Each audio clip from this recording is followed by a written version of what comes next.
And we're live. And we are live. Today we have, for your viewing pleasure, the one, the only Nathan Ormond. He is everybody's new favorite agnostic slash Christian slash maybe coming atheist in the next couple of months. We'll see how it plays out. Nathan, you want to introduce yourself, Mr. Ormond? Yeah, sure. So I guess I'm someone who was, well, I became a Christian about, 2 years-ish ago. And then I guess as of around 3 months ago, I've kind of been on my way out or reducing my confidence in those claims to the point where I'd now kind of describe myself as agnostic. But I'm really interested in like philosophy, theology, all those kind of topics surrounding things. And so I've been involved in YouTube, just having conversations with people, trying to figure some of these things out. And that's how I've come into contact with yourself and ended up having this conversation today. Right. We had a stream on your channel right before Christmas. And then you streamed with Aaron Ra. That popped up in my, in like my, how did that go? Tell us about that. And then I'll ask you about, the only thing I don't know yet is how you became a Christian. But tell us about the Aaron Ra stream. What was that like? Yeah, so it was interesting. I mean, like, was it scary? Were you scared? Were you not scared? But I think it's like, because I was on his stream and he's got a big channel and stuff. Like, I didn't really want to challenge him on. So some of the things he said about theology or Jesus mythicism, for example, I didn't agree with. But I thought it's just not worth getting into that. Like in that context. But I think where he's coming from is, he's had these bad sets of experiences with religion. And so he sees the damage that it can do when it's expressed in those ways. And so he's against it. And I like it. So I get maybe where he's coming from psychologically. And I think he's not necessarily, I mean, I know he does debates and things, but it's not necessarily like academic criticisms and stuff. I think it's more from that point of view of the harm. Right. He's very emotional. He's got to like, he hates religion passionately, and that's his jam. He like rants and raves about it. I noticed, because I only watched about the first half hour of it, and he said that he used to be a hippie in the 70s, and he was reading like the Bhagavad Gita.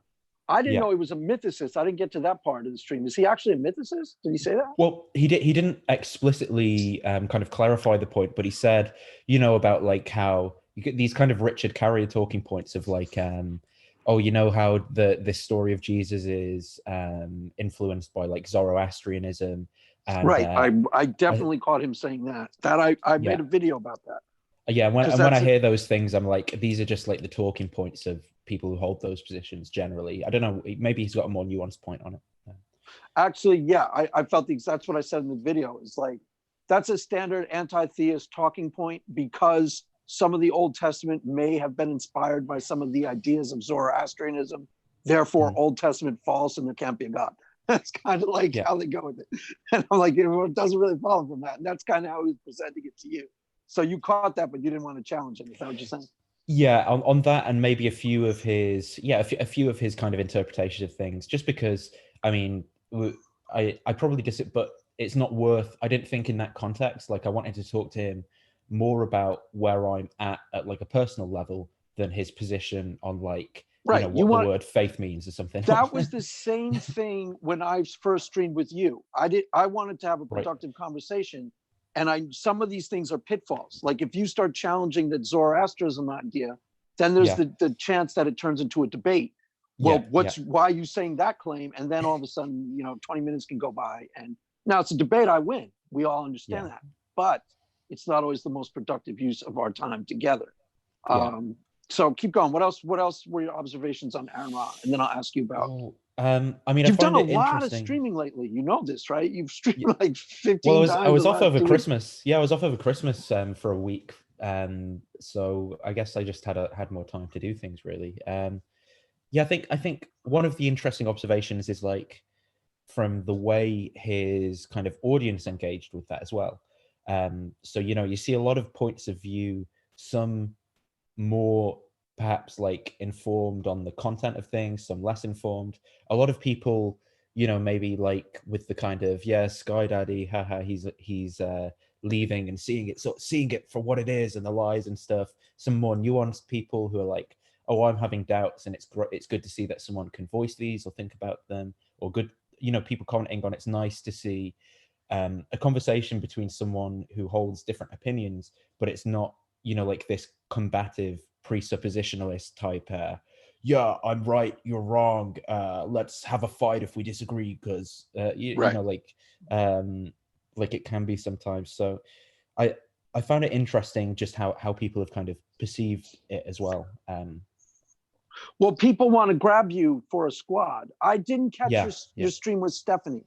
I meant to, but there's a lot of stuff that gets put out these days, and I have about an hour a day. Yeah, sure. Yeah. So I didn't quite get to that one. What happened with that? Was she trying to bring you back to our team diligently? Yeah, I guess so. So I think we went through a few. Is that where you guilt tripped, by the way? Remember where you had your little guilt trip on Twitter about how you don't want to be responsible for someone? Yeah.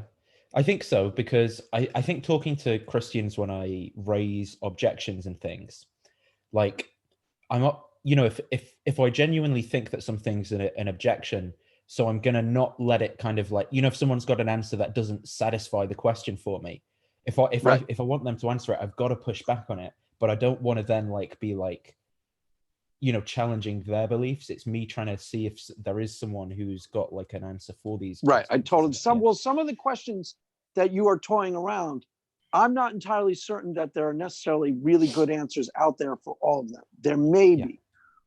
Some of the other questions, maybe some Christians will be able to answer them in a stream.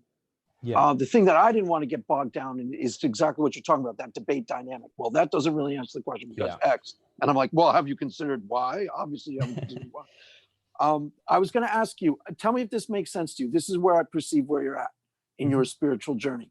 You are I described you on one of my videos as an agnostic / Christian, but you are leaning atheist. And it wouldn't surprise me if you started becoming an atheist in like the next month, 2 months, 3 months, and start streaming as an atheist. Is that? I don't know, because I like when I look at the whole scene, I see that tribalism thing, and I don't like it. Like I see, for example, people calling into like say someone like Matt Dillahunty on the Atheist Experience, right? And they go, "Oh, I'm an agnostic, and here's why." And he's like, "You can't be that. You've got to be on the atheist team," or whatever. Or I see people like Rationality Rules and stuff. And it, it's like I do feel it's like this tribalism thing, and you see it like if you disagree with like a Cosmic Skeptic tweet on veganism, well, all his like 18-year-old followers, it's almost like he's like a messianic figure to them, and so they're all following him. They're like with him on the veganism thing.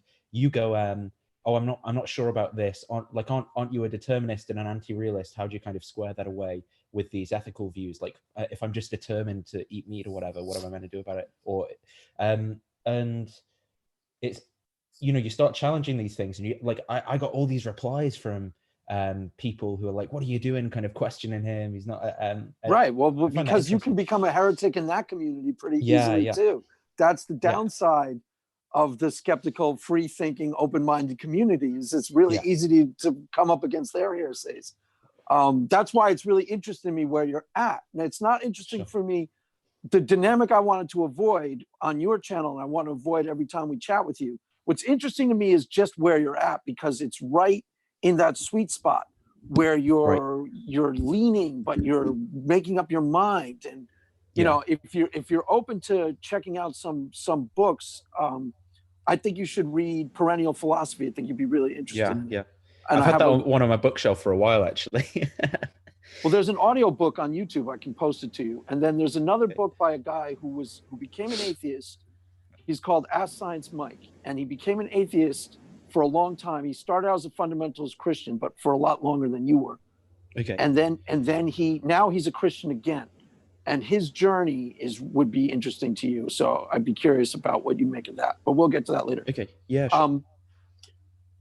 But like, you're right in the really interesting space, because like if you listen to my interview with Paul Gia, he was there maybe 5 years before he became an atheist. He's where you were at, where he's still. How did you become a Christian? I still don't get this part. Okay, yet. Sure. Yeah. So I think if I talk about my journey then, so I was at a time, I had like a really weird, when I was around 18, which in the UK, you're kind of finishing your A levels at that time. And there's like a pipeline into the university system. So they kind of set you up at the end of high school. You apply, there's a whole student loan system, and everyone just kind of gets pipelined into this thing, at least from where I was at. But at that time for me, I had my knees got exploded through some weird events, and knees exploded. You mean like a medical condition? Well, like sports injuries. So my left knee got exploded in a rugby match. My ACL. I was going to say rugby. Wow. Yeah. Okay. And then I got really depressed as a result of that. And then I was like, well, why am I depressed? And I got introspective, and I was looking at the fact that I'm adopted. And so I went and found my biological mum for the first time. Her boyfriend snapped the ACL in my other knee. And then that, as you can probably tell from that was like a weird emotional situation. So I decided, I got really depressed, suicidal, and I wasn't like taking my A-levels seriously at this point. I was just I'd ran away from my adoptive parents, living, my brother was moving into a house with his his to-be husband. He was engaged to at the time. And I was just like smoking weed and watching porn, basically. That was with two snap knees, wanting to kill myself every day. That was basically where I was at for a long time. How did he snap your knee? Wait, how did he get involved? So they trained like in an act of violence or something. Yeah, they trained Thai boxing on a Friday, and I got actually the first time I met her, it was like at the train station, and I got these weird vibes from him because we went to a coffee shop and he like walked off. Then he came back, slammed his phone down on the table, was all weird. And I was like, that's abnormal behavior. And then he just went off. And then the second time, because he trained Thai boxing with her on a Friday. And so I went, and I already had this one snapped ACL, and it was like, oh, try Thai sparring. Never done it before. And so we I guess he was just my first round. I don't remember much because I was just like when you're taking all these jabs, it messes with your vision and your coordination and things, your breathing as you start getting tired. And then all I remember is just at one point there was like this, almost like someone pulled a bow too far, and there was this tension through my leg. And my leg kind of buckled the wrong way. I was lying on the floor, but I do remember him standing over me afterwards and going, "Not so tough now, big lad." Yeah. Shit. So that was a weird. Yeah, that was a. So he kind of did it semi-purposely because out of resentment. I think so. Yeah, I don't know. Like it's a whole weird situation. But that sent me. Yeah, that sounds that sounds about as weird as it gets. I mean, that's like, wow, man, wow. How was your mom towards meeting you? Was she somewhat? I mean, if you feel like talking about this, if you're not, yes, absolutely. No, I'm like. Now I'm kind of, I mean, it still obviously affects me, but I think I've like reframed and processed a lot of that stuff now as an adult more. Was she psyched to see you? Was she like weird or like, so she has certain issues like that led her to give me away in the first place, right? I say. But I don't think she's ever forgiven herself for, for giving me away. And I think there's this self-hatred thing. There's, there's a lot of weird, but so when she saw me, she's not had like any more kids, and she was like, all I've ever wanted is to be a mother, and stuff like that. So there's this deep part of her that's always wanted to know me, but then she had that, but when she expressed that, he really wasn't happy with it, so she had to take that away. Or right, I'm sure they've had fights about meeting you. With you not there, and he's got this whole agenda where he's like, and with me there. So like after that, when we went back to the house and I was sitting on the sofa, like he came in, kicked the bin, like left a dent in the metal bin, upstairs blasting DMX music. Then they'd go up shouting match. She'd be sat next to me on the sofa, like, "Are you okay?" And as she'd hear him coming down the stairs, she'd run across so we wouldn't see her sitting next. It was all really, really weird, messed up stuff. Wow, that's as confusing as it gets, man. That's really, honest to God, like, wow. So okay, so now you're emotionally you're traumatized to a certain degree. So you're smoking a lot of weed and you're taking cold comfort in marijuana and pornography for a period, and this was just like every day. Like I was living basically in a building site. I couldn't really walk properly, and I had no idea what my future would look like. I guess I managed Like I'd done very well academically up to that point, and I Yeah, managed to. you seem really smart. You're at college now, right? Yeah, I might. So I kind of what I did was I got through my A levels basically. I didn't do as well as I wanted, and I didn't apply for university like everyone else. Then after that, I was just working in like call centers and stuff to try and support myself. Had my surgeries, and as I had my ACL surgeries, a big like because I was so angry at this guy as well, I started training MMA and stuff. Mhm. So I was training like Brazilian jiu-jitsu, mixed martial arts, and going to the gym like all the time because I don't know. That I guess that was just my way of dealing with it. And I was just so unmotivated in this call center job. I thought what I've got to do is like go to uni somehow or figure out that out. And the only opportunities I could really find were these degree apprenticeships, and there was a software engineering degree apprenticeship. So now I'm in my fourth year of that, having Okay. yeah, So now take us to Christianity from sure, it's somewhere in this despair that you started yeah. seeking the Lord or something? Well, it's a bit different. So I think there was a period first where I started listening to Jordan Peterson. So around 2016, when he was getting really popular and famous, um, I got into his philosophy, his lectures. I guess I got exposed to the his psychological exposition or whatever the word he uses is of the biblical series lectures, and I must have watched all of them about 3 times. Yeah, we're um, big fans of those on this channel. John's a big fan of that too. Right. Go ahead. And then I guess I must have, I think I watched his personality lecture series, like the 2016 one, the 2017 one of the same course, but like I consumed all of his stuff basically. And this opened me up to the idea that there might be more to Christianity than perhaps just kind of like, like village atheist objections of, Right. And you hadn't yeah. thought about this when you were in your like when you were a kid or anything. You weren't raised in it. So this was No, kind of new to you. kind of like there were, for example, there were Catholic. We'd had Catholic friends, and I'd wanted to go with them to mass. I'd been interested in that, or I remember like school trips to churches, and because it's kind of like a nice feeling in a church, the way that the sound settles and the art and stuff. And I remember stuff like saying that the way that the beams were in the architecture is like being inside a boat, like the Ark or something. And I guess there was this residual cultural Christianity, so we'd sing hymns and stuff in school and pray and Right, things. right. Yeah. Okay. So you got interested in Christianity through Jordan Peterson kind of, Yeah, I guess so.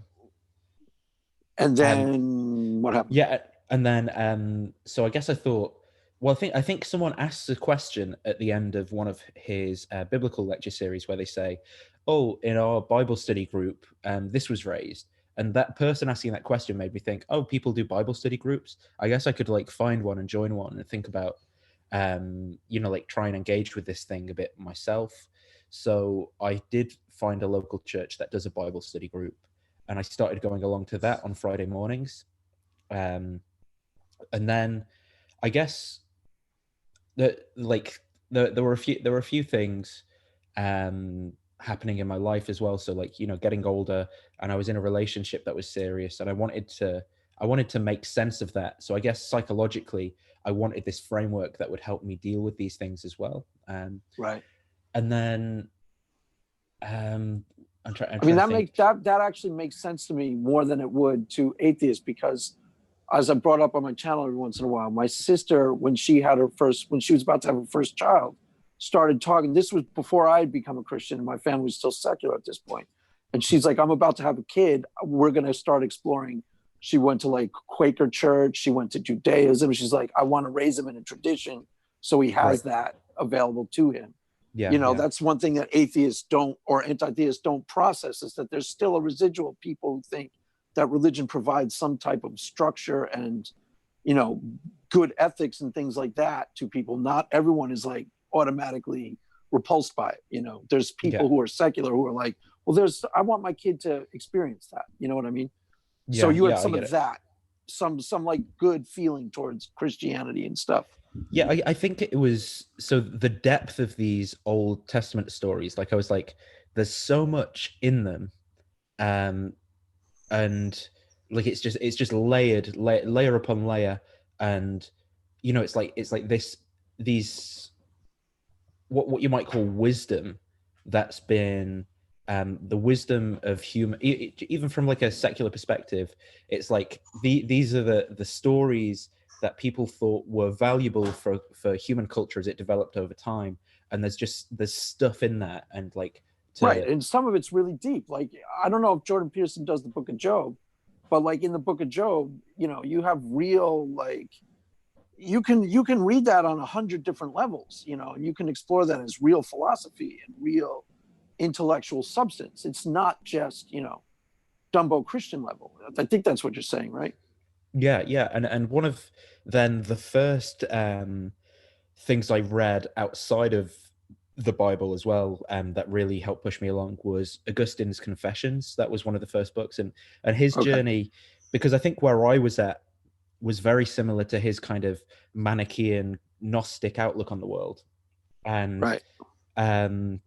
I guess him just describing his process, I was like, well, this is actually really, really similar to where I'm at, the way I'm looking at the world, the way I felt lost and stuff. And so I don't know, I guess that started to affect me. I was like, there's this timeless journey of people coming into Christianity in this way. And then I think as well, the church, obviously, they wanted to push for a conversion with, you know, like these Christianity Explored sessions and things, and perhaps the group psychology and stuff. I might have felt a bit of a tendency towards then just adopting opinions that I didn't necessarily, you know, I hadn't reached them rationally, but I think because I wanted, you know, like if I held a different opinion to someone in that Bible study or something, then there would have been like this group pressure that's Well, like a wrong. those Bible, I mean, I this is the sense I got, that they were more fundamentalist, the group you eventually aligned with. Is that the same people that? Sort of, but I think it's just general, like so in my like when we were doing these Christianity Explored sessions, for example, I remember bringing up like, oh, do you think all these other religions, then it could be like a perennial philosophy like that of Aldous Huxley, where these are all avenues to some transcendent divine or something. Right. It's like, And they immediately were like, the Bible shut up. says, yeah. It's like Shut let's up. not What do you mean? explore. Shut up, Yeah. you. Who is this heretic? Get him out of Or, here. or I'd be like, what do you think about like these Jungian archetypes, the archetype of Christ, and how it's like, whoa, if he's not a historical figure, you know, what does Paul say? That we're to be pitied above, you know, like it's like, and I guess I was like, well, that's not, I can't have this can't be my basis anymore, because that's not Christianity or acceptable. Right. And that's kind of what I was trying to offer you in the last chat we had, is that I like the questions you're asking. And I think they're really substantive questions. And I think the mistake that the fundamentalist makes is that you can't even ask these things, or, you know, you might burn in hell, or this will lead you down. Yeah. I don't roll like that. You know, that's not where I'm at, because I came to Christianity way late in life, after I'd already gone through these questions. I was where, you know, I was pretty much an agnostic, kind of where you're at now, when I was 26, 27 years old. Yeah, you know, reading the same stuff. Basically, if Jordan Peterson were around then, I would have loved it. But I was reading like Nietzsche, Tao Te Ching, you know, Bhagavad Gita and Jungian type stuff. And I was really interested in it. And I don't think I knew about perennial philosophy then, but I would have been down with it. I would have thought there was the quote from Blake, all religions are one. And that made a lot of sense to me at the time. I thought that was the real thing, that there was truth in all of these religions. And that's kind of where you're at sometimes now. But now you're all over the place. So keep going. Tell me. Yeah, sure. So yeah, I guess I just went more and more down this route of conformity. And like there was this one ministry trainee in the church, for example, who wanted to do like one-to-ones with me every week, and it'd be like 3 hours. And he really would like, you know, like lawyer his position kind of thing, like if you disagreed or whatever. And it was like really pushing for the conversion. And then you know, like then we've got to read John Piper.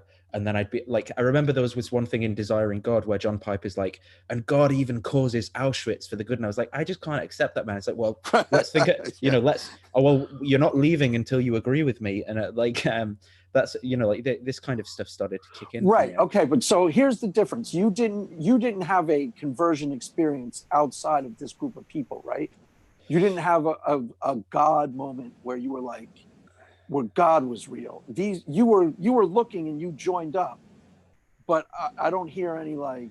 Well, I don't know, because so say for me, like I remember one moment where I was listening to one of these Jordan Peterson clips, the lecture on his Genesis ones, and I remember it was as I came off the motorway in Wirral at a junction, and he got to the end of the Joseph narrative, and I think it's at like Genesis 50:20, what man intended for evil, God intended for good.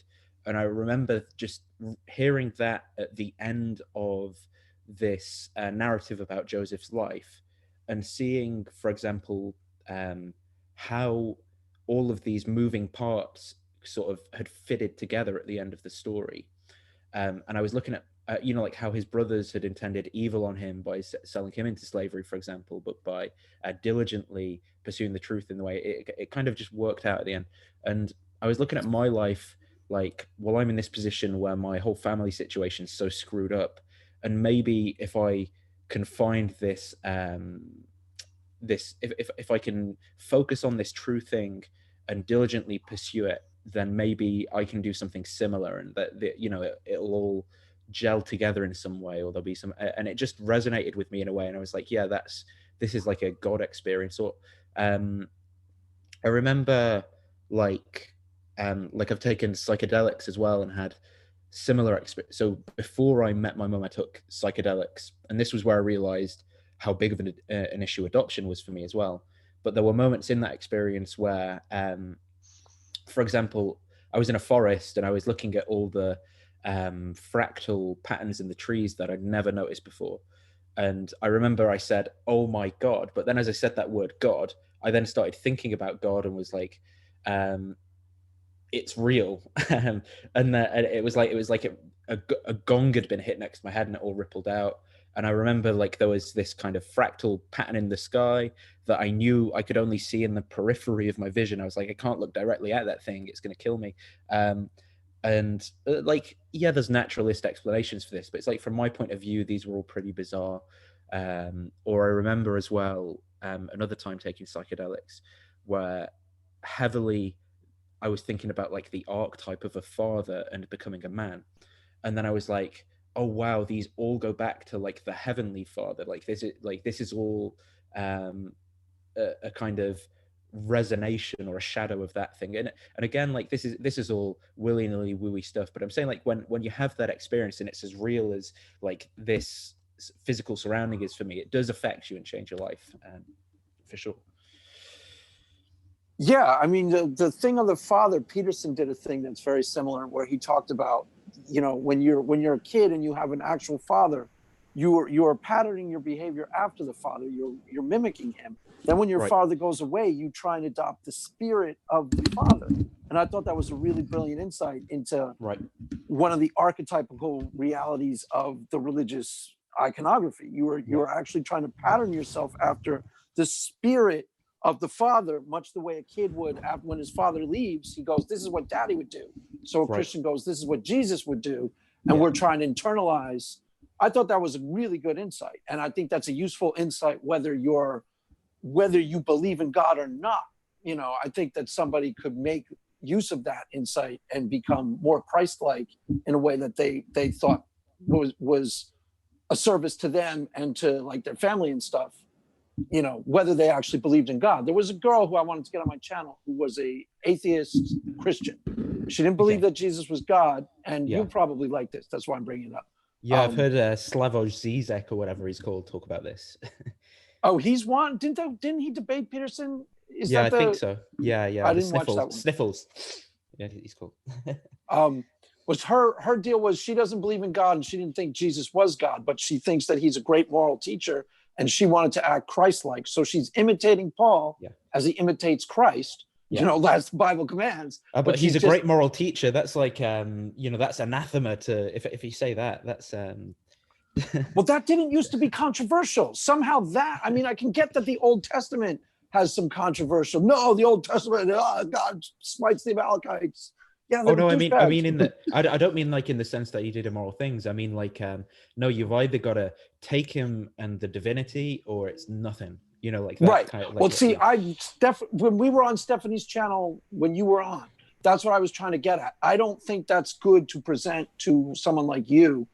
It's all or nothing. Yeah. You either accept him as the incarnate Christ, or you totally disregard all his teachings and you burn in hell forever. Yeah, and you side with the baby eaters and like go stream as an atheist. I think there's a middle ground where you can, like, you know, that's why I was going to suggest to, and I've tried to do this for atheists because they'd like them. There's a lot of like wussy Christians who are like, you know, they're more liberal. They don't quite believe in hell, or they don't believe in, they believe in gay marriage or something lame like that. Yeah. But they're not, they're kind of in between. Yeah. Yeah, no, they can be lame. I mean, sometimes they're kind of like, they're just trying to, like, you know, be too contemporary, and they get into trouble. But I think a lot of people would like Marcus Borg is one. You'd like Karen Armstrong, actually, right, is my guess. You should read her. You'd like her. You should check her out. So, okay. So what did you think of the stream we had 2 weeks ago and your stream with Shannon? And then we'll go back into your... Yeah, sure. First, my stream with Shannon, I guess that was interesting. You were still a Christian then. She billed you as a Christian. She billed you as like the one good Christian left, like an open-minded figures. And then you're like an atheist 2 days later. Well, I don't know. I guess like what I find really difficult sometimes with some of these online conversations is, especially the one, like, so discussions surrounding morality, man, they're so polluted with like bad information. Like you want to talk about the philosophy of ethics and morality, and you go, well, here are the positions that there are. So maybe what we're talking about here is non-cognitivism. No, that doesn't exist. What you've got is, you've either got morals are grounded in God objective, or you've got evolution and nothing matters, nihilism or something. And this like everyone seems to adopt these two positions. There's absolutely no nuance in the conversation. There's no good faith to try and actually understand the positions. And so I think like Shannon's someone who's really interested in it, but it was so difficult for me to like get into a topic like that, especially with, you know, like the kind of atheist audience and stuff where you just know there's going to be 2 million comments of, does this kid not know evolution? It's like, I probably know more about it than you. The point is that we're not arguing about that. We're arguing about what do we actually mean by the term good. You know, like even if evolution comes about by, even if our morality came about by evolution, is there some natural property called the good that rationality is and like somehow evolved around the same way winged animals have evolved an aerofoil because of certain natural laws that allows them to fly? Like, it's that sounds like Adam Friend did right there. Yeah, sounds exactly like Friend. You'd like his channel too, actually. You should check out some of his videos. He's an atheist. Sure. Right, okay. Go ahead, keep going. Yeah. So I guess my conversation with Shannon, it was interesting, and I think she's a great person to talk to because she's an atheist and she's not evil. But I don't know how much, if we covered anything that good or anything like that. And then what did we talk about in my one with you? Yeah, you were just trying to talk to me about my doubts. No, the one you were on where you didn't say that much. You were kind of quiet. Where there was like 6 of us. It was like last week. I think it was this Monday, maybe. That one, yeah. I thought that one was I thought that might have been a little bit of a case of too many cooks spoil the broth, but it's funny. A buddy of mine, Pleasure of Doubt, John, he was on there too. Yeah, John, sure thing. Take over for a sec. I got sure. Don't worry, Craig. I got the reins here. You go. Yeah. I was just saying.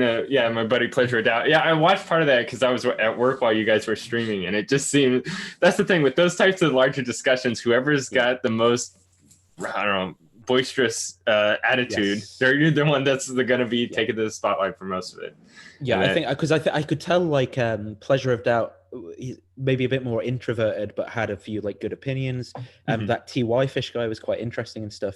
But I think Prophet David got his feathers ruffled, and then so he was like, but there was like not a whole lot to be, but there wasn't a whole lot of content to what he was saying, but it took a lot of time. Yeah. And then very difficult to have a conversation around that, I thought. But I don't know, maybe, I don't know how you introduce the structure into that and keep it natural.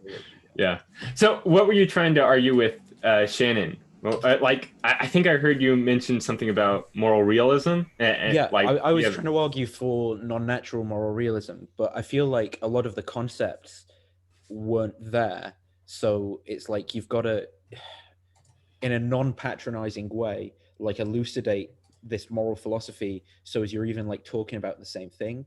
Because, you know, to say, we get our language from, but it's like, well, what do we have? We have, say, morality as we use it day to day. Well, we've got like sentences, let's say, or we've got decisions that we make in the world. And then what might we be talking about? Well, when we say an action is right or wrong or good or bad, or we ought to do something, are we saying that there is some fact that corresponds to? Are we saying that we're expressing an emotion? And then we can start parsing these things out, because maybe if we're describing our mental states, then it's not truth apt. It can't be true or false. Right. Or maybe there is some fact and it can be true or false, and then there's actually something, and you've got to like get all these topics out and make sure that you're even talking about the same thing, so you're not just talking past each other. It becomes very difficult. Yeah. Well, it just makes it so much simpler when it's just, okay, God said this, that makes it right or wrong.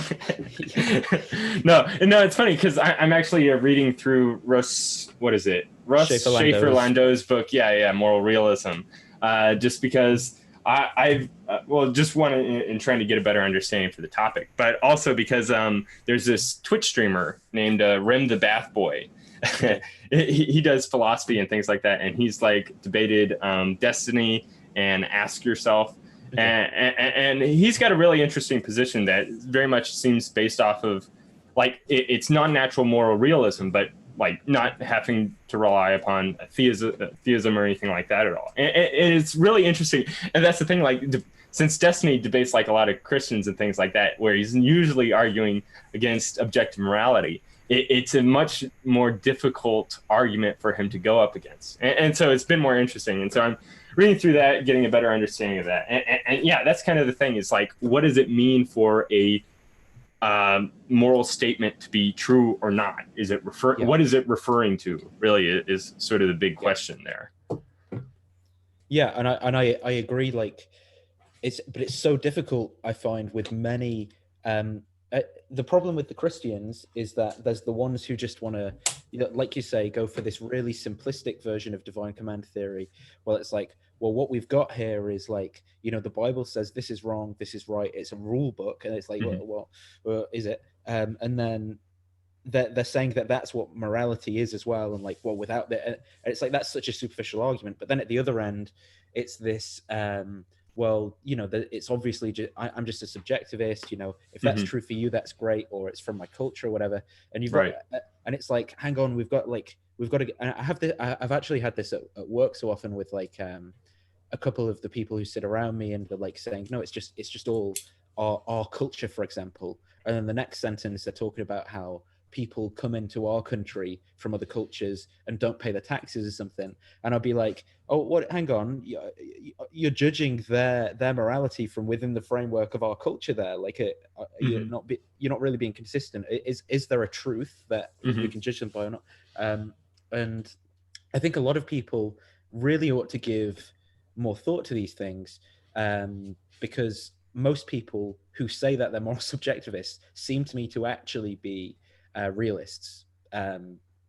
Like they'll say like, okay, you ought not to judge a person that is from a different culture than you, or something like that, or like you shouldn't impose your own values onto another person, and that's them like proclaiming an actual ought statement there. But or you shouldn't murder Canaanites because God told you to. Exactly. It's funny. I recently-ish debated Ask Yourself, who's a vegan YouTuber / I don't know if he's a Twitch streamer. He's very active on Discord on subjective morality. And his position is that, yes, their like moral claims can have a truth value to them, but the truth value is only in reference to the attitude of the subject that the person's having. So like I ought not to murder is true if it is the case that I do feel like I ought not to murder, something like that.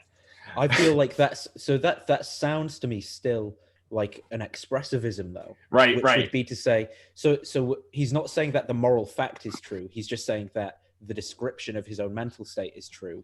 In which sense, the moral fact still isn't true or false because it doesn't correspond to anything. Yeah, it's. I don't think he realizes it, but I notice he'll sometimes like switch between one or the other. Where in order to make a moral claim true or not, he'll pretend like, oh, because I feel this way, it is true, and then you can kind of get entailed beliefs from that. Okay. So like, I ought not to kill, therefore I ought not to eat meat because that entails killing or something like that. Right. As if it did have some sort of truth structure to it, independent of just expressing an emotion in that moment. And then when somebody will like try to kind of get a better understanding of like, okay, what makes this true or not? And it's like, oh, it's just this feeling that I have. And even during the debate, I like kind of raised this question about like, okay, if say somebody has a belief and then the entailment to that belief is something that their personal like feeling about that isn't in favor towards. So the example I use, like, okay, say I have the desire to become more fit. And so I have to go to the gym to become more fit. Oh, but here I am sitting eating Cheetos right now, and I don't want to go to the gym. So at the same time, I have a negative attitude towards going to the gym, but also a positive attitude towards going to the gym. And so which one of those makes I ought to go to the gym true or not? Right. And his response to that is because it's just referring to the subjective opinion, both of those are true, which seemed... I don't know. Right now I'm working on like trying to get a better understanding, and then I'll probably debate him again. The main objection I've come across to the position of non-cognitivism is what's called the Frey-Geach problem, which is that basically if what moral statements are non-cognitive, so they're not like asserting a belief about the way the world is, well then you can't use like logic on them in the same way that you can pretty much everything else. So if you were to say it's wrong for the government to order killing children, you're expressing a non-cognitive state. But then if you were to say if it's wrong for the government to order children, then the government shouldn't order children. Like you put together a syllogism in some kind of like jurisdictional sense.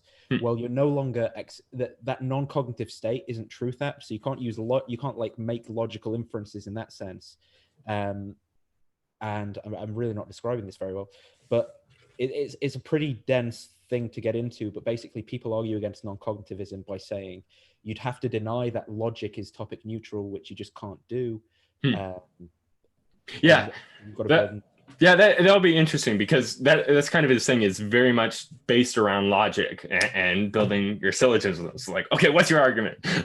He's the one that does the whole name the trait thing that he'll call into different, like he's had one, like he went to a Sam Harris, Brian Greene discussion and actually asked them to name the trait right there on stage. And he's done this for quite a few different people, like Matt Dillahunty and things like that. But yeah, he's a really intelligent guy, and so it'll be interesting to try to go into this a little bit further with him. But I don't know, I like the last probably month or so, I've just been like writing a whole bunch of things, and I at some point I need to like condense it into something coherent. So one of the Ask Yourself, or Isaac, he's a vegan YouTuber. Of course. So my wife is calling because her and her uncle might go to Australia. They plan to go to Australia in the end of February. Now we're not sure. You know what's going on in Australia, right? Yeah. Fires. Yeah. And it's right there. The place, she's got relatives in Australia, and one of their shed burned down. Oh, man. Yeah. So I don't know. I think the fires are out now, though. I think that's what she said. So not sure if she's going to go. I know, what was it, last year or back with the Malibu fires? Those were right right near you, Craig, weren't They're they? right on my doorstep. Yeah, Yeah. the one that we had last year when we had Robert Reed on the channel, we actually had to evacuate. We went to a shelter for 2 days. First, we went to a hotel and then for a night, and then we went to a shelter for 2 days. Craig And was the then- big hero. Like he was wanting to stay and do the live stream while everybody else was evacuating. He's like, no, I got to finish this. No, but it's so annoying because they kick you out, and my wife and I are never going to leave again because they kick you out, and then the fire was put out, and they don't let you back in for 3 or 4 days. So I think I left on that Friday night or that Saturday morning, and we didn't get back till Tuesday night. And the fire was out on Sunday. I mean, Saturday night, the fire was totally safe. They were serving pizzas right down the street from me. So, and I tried to sneak back in. I tried to break the Philippe line at night, and I got caught. It was bad. Let me go. We'll go on to the thing that you talked about with Neoplatonism because I'm curious about that. But wait, before we go there, there's a couple of things I want to get with him. Epistemology, we had started talking about. You bring it up a lot, and you say, what is your go-to thing that you've been saying about epistemology these days? It's that I don't think theological claims have epistemic warrant. So right, you got street epistemologized when you were on with. That's why you're now Pinecone. But he doesn't say theological claims don't have epistemic warrant. What he's trying to do is just get people to reduce confidence in the claims that they do make. Whereas I think what I'm going with that is I'm just saying that the whole idea that we can come to a holy text and learn anything true about the world is not a good one. That's what he's saying. That's not what you're saying. No, what I'm saying is I think and it depends what you mean by true, like maybe in a pragmatist sense, whatever. But I mean like the whole idea of that we can come to a theological text and say, well, here's some knowledge that is infallible, that corresponds to the way reality is. That I'm really unsure of at the minute. Even like properly basic beliefs, like I exist. That's what I was I'm a thinking thing. Oh no, because I'd say that these are these aren't theological beliefs. So I'd say that these are like proven from my own reason and experience. But I'm saying the process of like using a holy text. And reading that to form beliefs about the world. Yeah. Gotcha. Right. Okay. So the question about epistemology, do you know Planet God at all? Do you know the inner witness of the Holy Spirit is properly basic? I do. Have you had, when you were a Christian, did you have experiences that you thought were the inner witness of the Holy Spirit, where you were like, this is the Holy Spirit in this moment guiding me, and I'm praying and I'm actually connecting to the Holy Spirit? Or was it more, you tell me, what happened when you were a Christian? Yeah.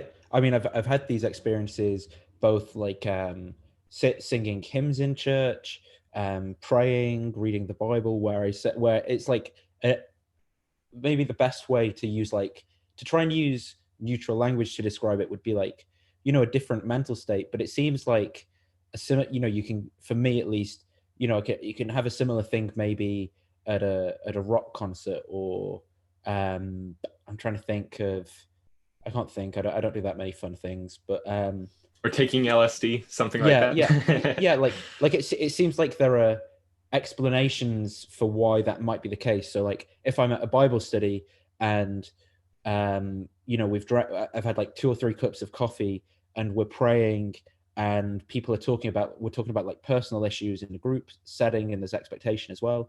It's like maybe there's a natural explanation for where. Right. Well, that's okay, because this is right up the thing. This is right up in the alley of stuff that I put videos out on.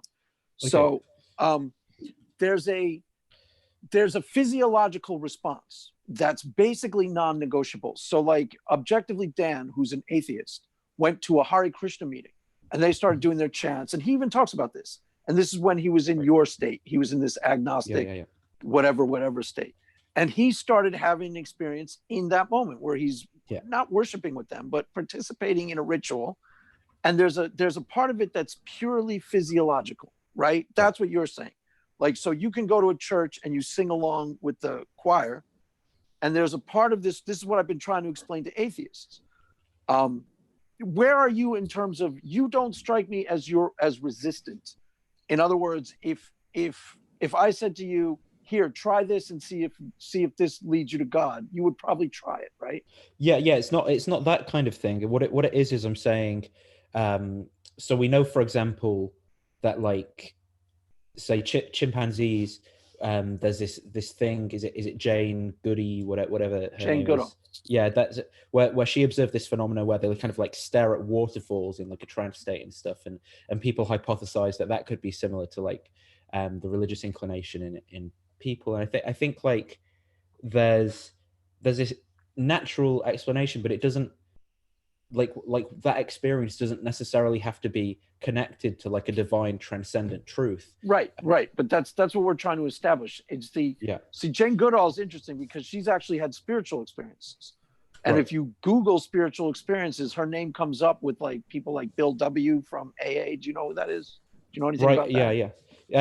I don't know Bill W., but I know a little bit about like the AA kind of their theory behind the whole thing, if it's anything to do with that. Well, yeah, it's supposedly a spiritual program, but it's very ecumenical in terms of, they tell you. Bill W., he was the guy that started it with like another guy, I think maybe.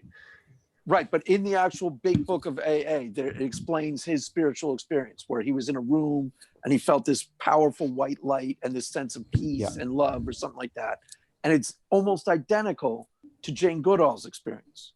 She had a very similar experience, and they have these criteria up where these 8 criteria of the spiritual experience, where they consider it like diagnostically, a real thing.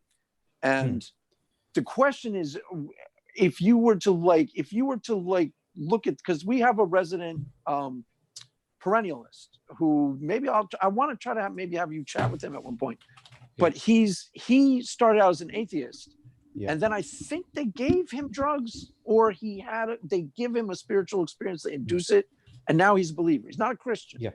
But now very similar to where you're at, except with these when you actually have the experiences from the inside, it's really, yes, you understand that there's a physiological prompting, that there's a part of it that's purely physiological. But if you actually have an experience in a powerful enough way, it's really hard to shake off,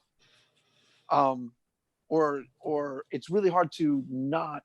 I don't know what I'm trying to say. Do you know what I'm trying to say, John? You know what I'm trying to say? Yeah. It's not something that you can just dismiss so readily, and that's kind of the thing I see sometimes with a lot of the more hardcore new atheists. Or it seems almost like a automatic dismissal without really understanding the both importance and the profundity and the how often these types of things actually occur. Like you read William James' Varieties of Religious Experiences, and there's like a whole kind of like scientific study that you can put into like just what types of experiences happen, where are the similarities, what causes them to occur, what are the like what stages of theological growth are you in, different things like that. Exactly. You can actually kind of build up some sort of sociological understanding of religious experiences as a natural phenomenon. And then it seems like, I don't know, an automatic sort of dismissal, or just kind of something to sort of weaken this phenomenon. But I don't know. Right. That's exactly why Nathan is interesting to me, because he's right in the middle. And you strike me, Nathan, as really non-resistant. Like you kind of remind me of me when I was your age. Like, yeah, I'll check it out. If I said like, go to a Scientologist meeting, you go like, yeah, I'll check it out, whatever. I would do things. I would just be curious, and I'd be kind of open-minded to anything. Yeah, me too. So there's the other thing about it is there's these stages of moral reasoning that I believe it was I forget his name talks about, and the 5th stage is kind of like a religious moral reasoning, not religious the way atheists, anti-theists think of it, but like a deeply spiritual moral reasoning where you consider yourself like you and other people are inseparable, so you become like almost Christ-like, like a servant to other people. Is this from Aldous Huxley in Perennial Philosophy? No, but I want to see what his thoughts are when he reads that book, because I'm very curious as to what he makes of it. Did you read that yet, John, by the way? No, I read Huxley's Doors of Perception, and what's the other one? heaven and hell. Between heaven, gates between heaven. I think isn't that the? It's like two books in one, basically. Yeah. But it is really fascinating, and a lot of those types of, I don't know, more woo-woo mystical books that I'm a sucker for. Right. Well, that's the thing. I'm a sucker for them too. I used to be a real one. But the Doors of Perception I read a long time ago. Have you guys ever come across? Sorry, I was going to say Alexander Shulgin's TCAL and PCAL, tryptamines I've known and loved, and phenylethylamines I've known and loved, where he documents basically all of these chemicals and his experiences with them. You might find that fascinating. No, it sounds great. Oh, and I guess I read Huxley's other book, Brave New World, which is like very different, but it's still like based on the same sorts of concepts, I guess. But that's his work of fiction there. Sorry, you were asking Nathan about, I guess the ethic, like not where you're kind of seeing God or the most valuable within every person. Is that kind right? of where you're going with, so there's Abraham Maslow is the guy's name, and right. There's the part where if you develop as a human being and you develop spiritually, you get to a thing that he's calling transcending yourself, self-transcendence. And that's very similar to like trying to be a religious person in the correct way. Do you know what I mean? Like you're serving Christ, so you're laying down your life to serve Christ out of love for humanity and love for God, that type of thing. Okay. I'm not sure if I have a question. Do I have a question? Or? I've not got one out of that, but yeah, I mean, I'm planning on reading Maslow's Hierarchy of Needs in the next month at some point. So, yeah, I don't know if it's in that. Yeah, he's an interesting fellow because I was listening to something about him. Like he was a secular humanist, but one that understands that religiosity is sort of like very much necessary. I guess sort of Mircea Eliade. Who deeply understands the kind of religious nature to human beings, and like how to provide that even for people that don't have a religious background or faith. Yeah, right. That's the guy who Peterson was heavily influenced by. Which one, Mircea Eliade or Eliade? Yeah. Also Jonathan Haidt. Yeah. No one can pronounce his first name. I always get it. I'm like Messiah. Yeah, it's weird. Actually, Houston Smith, I'm reading right now. I really like the book about Christianity. It's so yeah, okay. So you're in this in-between state, but you seem to be open to experimentation of like, and you've noticed that there's a correlation between like you go to a rock concert. This is something that Dillahunty talks about. You go to a rock concert. When he was in a church and he went to his worship service, he thought that was the Holy Spirit of God, right? Yeah. Now he's convinced it's not. But back then he was indoctrinated to believe it was the Holy Spirit of God by his community and his trusted elders and his family. And now he's being indoctrinated to fully case closed believe that it's not. And all I'm saying is that's not really, we don't know yet. It's inconclusive, you know? I agree. Yeah, I agree with that. That's certainly where I'm at. So now, if there is such a thing as an inner witness of the Holy Spirit, how would we classify it? Like with Flanagan, he says it's properly basic, which is cool and true. I've compared it to like a migraine headache if you've had the experience, but to like someone outside, like an atheist who doesn't even believe the experience is possible, how can you say it's basic to them? That's what I'm trying to like bridge that gap between people who can have the experience and people who are outside of the experience and trying to find a valid epistemological warrant. And, you know, that's kind of where you're at. You're like right in the middle there. What would you say? What for like talking to people who haven't had this experience, how could you relate it to them? Well, I don't know. That's the question I'm trying to ask you. Okay. It depends really. Well, like, because someone who's... Do you believe that there's such a thing? Let me ask you this first. Do you believe that there is such a thing as an inner witness of the Holy Spirit, so that I and someone who's had it, not necessarily John, someone more Christian than John, like the you know, like the real hardcore Christians? For me, I don't know. Like, I'd say if the Christian God exists, then yes. But I have no like certainty sort of thing. Like, are you meaning like on a sociological level there, Craig? Sort of like William James, like this is an actual experience that happens to people, or that this would be a basis for religious belief, that if somebody did have the feeling of the Holy Spirit within them? Plantinga is trying to use it as a proof. And that's why he's calling it properly basic, something that is self-justified. Like, and that's why I've compared it to a migraine headache. If I have a migraine headache, I don't need to rationally justify it to myself. It's 100% real to me. So I don't need a warrant for it. I do need an epistemological warrant to share the experience so that somebody else can participate. Do you see the problem here? Like, it's an internal experience. It's subjective. It's 100% real to me.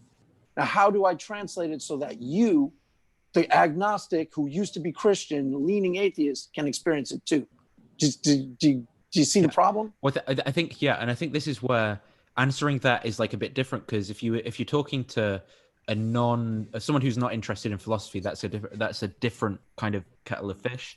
I think with what Planting is saying, it's like, so if you're adopting the position of the Christian who's saying that this feeling that they have is a properly basic experience of God, then it's a belief that's inferentially justified. So that's like foundational. It doesn't have to be. There's not like an infinite. Right. That's exactly what he's saying. But the objection obviously comes from the person who can't have the experience or isn't having the experience, which the objection makes sense to me. Okay, well, but yeah, I think where I'm coming from with Plantinga's work, and this is how I started to think about it. So the first thing is, like that great pumpkin objection type thing. So if someone is to have a properly basic belief in Allah, let's say, or if someone's to have a properly basic belief in Krishna, whatever, Brahman, then they're just as justified as the Christian in the first instance of attribute. If they've got this properly basic belief, then they just have it. But then the other thing is that Planting is saying that if we have some defeater for that belief, so some de facto objection, then we're kind of forced to abandon it. And I think that I possibly have had defeaters to certain beliefs that I have about Christianity, like, for example, that in reading the reading the Bible and forming true beliefs that correspond to reality, something like that. Or, for example, that there must be a first cause of the universe, that morality is necessarily grounded in God. I think I've got defeaters at the minute for these beliefs. Maybe for which ones though? Which ones are you defeating? Well, pretty much all of them. Or for example, like the resurrection of Christ, which Plantinga talks about believing such truth as that on like a properly basic basis.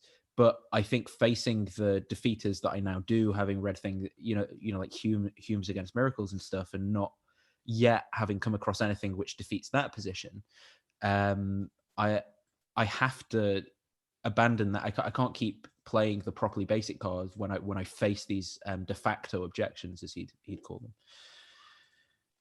I'm trying to think. So, okay, what you kind of understand the idea behind perennial philosophy, right? Yeah. It's so my understanding, and it's not to much depth, but it's something like that. All religions are like these reflections of this ultimate divine truth in some sense, and they're all legitimate expressions and avenues to that in one way or another, that kind of thing. Right. Now, outside of these atheist chats, these YouTube chats, John, do you believe in God outside of this? What do you mean outside of it? I was raised in a fundamentalist household, and right now I'd say I'm in a transitional point of either continuing on in the faith that I was raised in, or possibly becoming Orthodox or Catholic or something like that. I don't know. Or maybe I'll become like Nathan and just be kind of this agnostic lone wolf, kind of like building up my own philosophy from all the different places, picking and choosing wherever I want. Right. I'll do That's that. exactly. I mean, that's basically what I'm doing right now. That's exactly how I described you guys. I described you guys as almost identical, except John is leaning Christian and Nathan is leaning atheist. Okay. The question I'm asking is weird, but it makes sense to me. I don't know if it's going to make sense to you guys. Do you believe in God, like outside of all this? Like if you were in a situation, like when I even called myself an agnostic, okay, I caught myself praying, going, God, making deals with God. And I meant it. Like I was on my way to a girl's apartment. This is a true story. Swear to God, this is a true story. On my way to this girl's house. And I'm like, God, if you let me hook up with this girl, I will forgive you for what happened in high school. I will forgive you. I will let you off the hook. And I swear to God, I really kind of meant it. I felt like, there are times prior to me becoming a Christian where I kind of felt like, that's what Plantinga is referring to. And that's what I believe it's Calvin, or maybe it's Aquinas, talk about It's the sense. both. Thank you. Okay. So the sense of the divine, have you had that outside of these contexts? And you kind of said yes with your drug experiences, right? Or no? Oh, yeah. I Me, I'd actually say I do have a belief in God, but I wouldn't claim knowledge of God. And that is basically why with my like where I'm at thinking about things and my reason, it's like I might have, for example, like a really strong belief in anti-vax, like just this proclivity and this belief, but maybe I shouldn't like follow it. Maybe I should look at the evidence, and if reason's telling me that this belief is wrong, I might have to be like, well, I've got that belief, but I don't know what to do with it. Like, and that's kind of where I'm at. Like, but I agree, I do have this belief. Yeah. Okay, now let me further the question, because I think I nailed it. There was a time, and at this time, if you asked me, Craig, do you believe in God? I would have said, I'm not sure. I think I'm agnostic. But I remember I took this acting class, and it was right after this really dark time in my life where I'd gone into like the spiral of drugs and alcohol, right? And I remember signing up for this acting class where I met my wife, by the way. And I felt like I need to be here. This is where I'm supposed to. And it was a really powerful subjective feeling, but it was real. I was like, I really should take this class. Like I should. This is, at the time I might have said the universe wants me to take this class or something gay like that. Do you get that? Do you understand that feeling? And have you had it? Do you know what I mean? First of all, where you find like, yeah. Do you want John to go? Well, I don't know. It seems like for me, like I'd agree quite a bit with you, Nathan, that I kind of had this belief, but not sure if it's like warranted, or even if I have like any sort of like syllogistical argument that's perfectly sound that I can just resort to whenever like defending myself and my belief. And so, and in a way, there's kind of I guess like a safety net in that, like, oh, some things may not require some sort of rational basis to them. And that gives me a chance to look at the actual arguments from maybe a more nuanced or objective perspective to see how rational they really are. But the question you were asking was like, do you ever feel like there's some sort of calling for you, or something that you should do with some sort of, I don't know. Prior to me, let me explain it. Let me couch it. Because prior to me becoming a Christian, why it was so easy for me to just connect with Christianity is that even when I called myself an agnostic, I had a really strong sense of destiny, personal destiny, like strong, really strong. So that's incompatible with no God. That's not doable. That's a true dichotomy with an atheist framing, and it's been strong in me. So go ahead. I don't know. I'm so keen, I guess, to self-doubt that anything that might be some sort of spiritual calling or something like that, I might just automatically dismiss as being, oh, you're just wanting this because it, I don't know, lines up with your interests or something like that. You're doing this for selfish reasons. Something, I don't know. I don't know. At least none that can come to mind. I have had, I don't know, pseudo spiritual experiences that I don't know how much you would really put much weight on them, really. But I wouldn't say that there was kind of a calling element to one of them. But I don't know, it never really like it wasn't like a calling where, okay, by acting it out, that makes it so much more clear why I was called to do that. Like you sometimes hear that from different Christians. They'll say like, oh, I had this calling to say this thing to this person. And then they broke down into tears because that was exactly what they needed to hear at that point in time. It wasn't quite like that. It was just like called to do this thing. And then I did it and was very emotional. And then I don't know, that was kind of it. But it wasn't like, oh, I had this deep feeling I had to do this thing, and then doing so, and like, that kind of confirms it for me. Nathan, what do you say? See, oh, is he frozen? Oh no. What do you mean he's frozen? What happened to him? He's very stoic. Let me see. I think. What happened?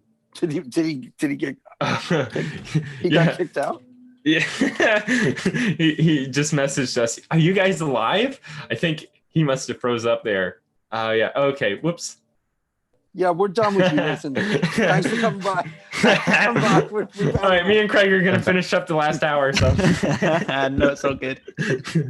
Sorry about that. Yeah, I was just trying to answer the question from Craig and kind of laid it out, but it didn't feel like anything like explicit, so that I could like confirm. Oh yeah, that was definitely the Holy Spirit calling me towards it.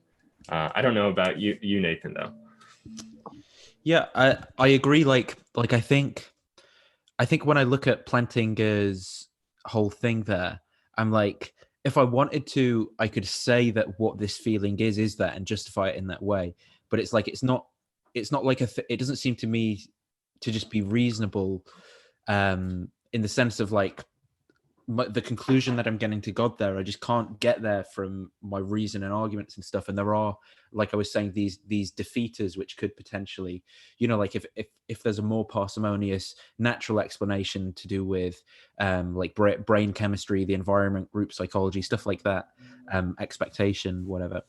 But and plus I noticed that like the reliance on those as explanations like are sort of I don't know, keyed into whatever mood I'm having. So if it's like, oh, you had a shit day, and then thinking back on those types of things, it's very easy to kind of rely on, oh, it's some sort of mechanical or materialistic explanation. So, and something I've even been thinking about is like talking with Camille, if you've ever seen any of his stuff, where he's working on like a naturalist explanation of the resurrection. And I was thinking like when I was further and further into religion sort of thing, and when I'd be with people, you would be, like you'd be thinking, oh, it's because we just did this happy thought, so we just did this good thing that's pleasing to God, that's why the sun just shone through the clouds in that way, and stuff like that, where like God's in his divine providence is like everything and every action, and it's like that. And what Camille talks about is, well, let's say if we assume naturalism is true and we know people have this propensity for religious thinking that way, well, is it possible that like, or is it more likely even that say these people who were with Jesus after he died, well, maybe they were thinking in this way and they all saw like a cloud or something like that, and they go, oh, it's that, he's written, because that's the way that they're thinking at that time. Or if you go, like, if you're around Pentecostal circles, and they'll all say, well, we just experienced Jesus right there, and you're like, well, if there's a naturalistic explanation underlying this religious experience, is it more likely to say that that's actually how we got these religious? And I think that these do constitute certain defeaters. But like I say, I don't want to. I wouldn't want to become tribal in that other direction either. And I find, like a lot of the greatest minds have thought about this either ways, and I'm really interested by the whole topic. Maybe, and this is where I'm at, maybe I need to just step back from committing wholeheartedly and just try and look at things, try and lower my bias as much as possible, and just really figure it out, grapple with it, see what it's about. And I think that's where. Yeah, that's exactly what you should do. That's where you're at. That's where you're at in life too. But Right. the question I'm asking is a little bit. That's why I'm trying to take it out of the context of like these type of conversations, Oh, sure. YouTube, Twitter. The reason why a lot of people believe in God outside of church, like my family members when I was an agnostic, if you said, do you believe in God? The reason why a lot of people do is they've had these powerful subjective experiences like, oh, that's the woman I'm supposed to marry. Yeah. Oh, this is the job I'm supposed to take. Oh, this is kind of where I'm supposed to be at. I've had that experience prior to being a Christian in a real way. That's what I was saying. I just come out of like, I signed up for this acting class. And I was like, this is exactly what I need right now. And it was like, that's ultimately where my wife came from. When I met my wife, I had this really weird experience of like, honestly, my stomach sank. I was like, oh no, that's her. Oh no. I kind of just knew that was the woman I was going to marry. Now that you can have a naturalistic explanation for that, sure. But that's what I'm trying to circle those squares, because the naturalistic explanations, if you get smart enough with the theology, they don't negate the theology. That's kind of where I'm at with that. In other words, you can have first of all, have you had powerful subjective experiences like that, where you felt like, okay, this is what I need to do. This is the course that I need to sign up for. Yes or no? I don't know if I've had them kind of like that, like like to do with a decision or something. Okay, because that's where a lot of people would have it. And they would, in Christianity, they call it the still small voice, right? Most people, if they hear that prompting, don't dismiss it. And I've had it in situations, and there's naturalistic explanations for these. This is what I'm trying to circle the square on my channel. Like where you've been in a crisis situation and you felt this like, no, don't walk in that building. Don't walk in that. And it wasn't you talking to you, but I'm not saying that was God, but you experience it as third person. You experience that as third party. Do you know that experience? I mean, sort of.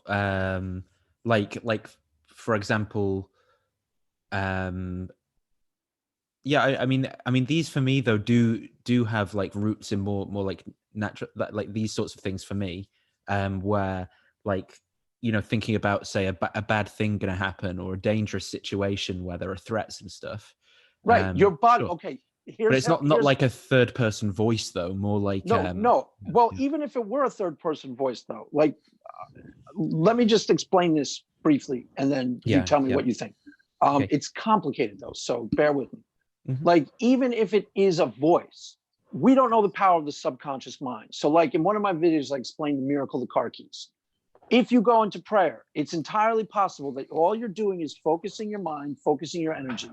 And then my subconscious knows where the car keys are.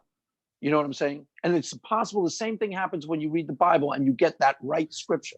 Because a lot of Christians will tell you, I went into prayer and then I open to the Bible and it seemed to say just the right thing. It's possible your subconscious knows exactly where the right scripture is in the Bible. You've looked at it before and your subconscious took a much better read of it.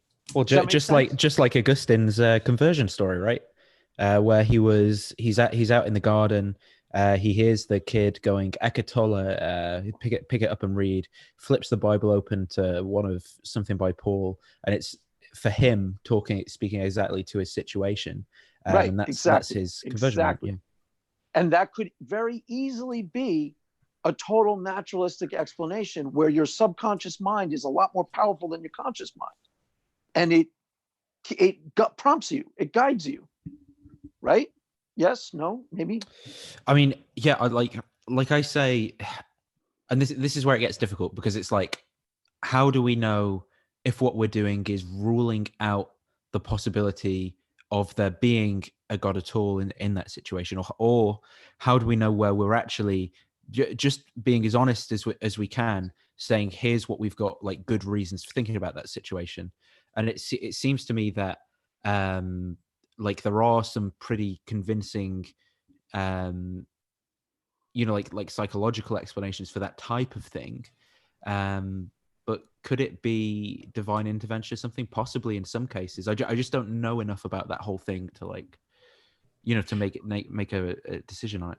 You had mentioned something, Craig, like you could have sort of the naturalistic explanation, or even with certain I don't know, supernatural or not supernatural, but theistic accounts, the naturalistic explanation wouldn't dismiss it at all. And I was kind of thinking of like, if you think about God as like, say, the existential grounding for all of being, sort of like within Thomistic philosophy or something like that, then yeah, anything that does happen could be sort of have some sort of basis within an act of God in some way, even if it does have some sort of like natural explanation account, like anything natural is ultimately resting upon something supernatural there. Right. And yes, that's exactly where I'm trying to go with this, but it gets complicated. So what do you think of what he just said, Nathan? Did that make sense, what he said? No, I agree. Like, and this was where I think what Jordan Peterson's kind of getting at as well, where he's talking about, he's like, okay, yeah, like, say psychology, etc. But from like a naturalistic perspective, is right. Like evolution is right. He's not coming at it from like this weird YC perspective, but what he's saying is like, but what's weird is that these like religious things, these themes and stuff, seem to be supported by some kind of like biological basis. That's the weird thing. And yeah, I agree that's weird, but it's not enough for me to be like, it's okay, not definitive. Yeah. Right. Okay. All right, Craig, can I ask my questions now? Yeah, go ahead. Go for it. Okay. How long have we been streaming for? Sorry. Yeah, almost an hour and a half now. I don't want to keep Nathan up too long. It's already okay. Yeah, it's all good. It's all good. Okay. Don't worry. Okay, cool. Because you're one of the few people out there that is of sort of a niche philosophical position. And I don't even know how much you're actually fully on board with it. But I hear that you're an idealist and a subjective idealist in the kind of like Berkeley. I play around with it. I think like I think it makes some interesting arguments. So the one I always go with, and it seems to get like misrepresented by people big time, is from his 3 dialogues between Hylas and Philoneus. And Philoneus says, like they talk about the distinction between primary and secondary qualities, and they go through why all these primary qualities being those which belong to like mind-independent objects, well, why they're really mind-dependent. But then Philoneus sort of like space and material and like matter. Yeah, like extension, I think is shape, one of the terms he uses. Extension, motion, that kind of thing. And then there's the secondary qualities like, I don't know, taste, smell, and sight or color, something like that. Okay. And so Locke's saying like those things are mind-dependent, but the shape of the object, the weight, that's all actually in the object in the mind-independent world. So Berkeley goes through in these dialogues. He's saying, well, actually, all these things are there as they appear before us in the mind, but then it comes to this point in the dialogue where he says it basically comes down to this: if you can conceive for me an object which exists independently of the mind, then I'll be forced to abandon this position. And then they go on a bit. The Hylas goes, well, I can just think of a tree in the woods, kind of thing. And he's like, well, can that which is unseen be seen? And he's like, no. He's like, well, how are you thinking of it? Well, I'm thinking of it in my mind. He's like, yeah, there you go. Like, you've got to have it before your mind for it to. And I think that. Can you can you imagine a tree without color? Really? Like, can you conceive of that? Like, what would that even be? Like, if it doesn't have color, if it doesn't have some sort of like spatial 3-dimensional shape that we impose onto the object, like we see an extension. Like if you're removing the seeing part of like what it's like to be a mental idea within the head, and it's saying, oh, it's something other than the mental idea, then what is it that we're really referring to, really?